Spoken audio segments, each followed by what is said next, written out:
On PC and mobiles, I will show you in a few moments how to join Jakertown Discord server. It's the same method on both PC and mobiles. For this, we will open a browser on your PC or mobile. It can be whichever. In my case, I will use Microsoft Edge. Now click on URL bar and type this URL to be able to join this Discord server.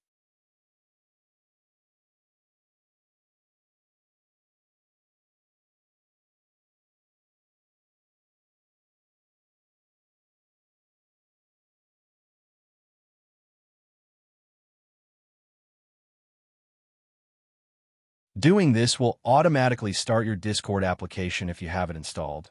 Then click Join, and you'll have access to the Discord server.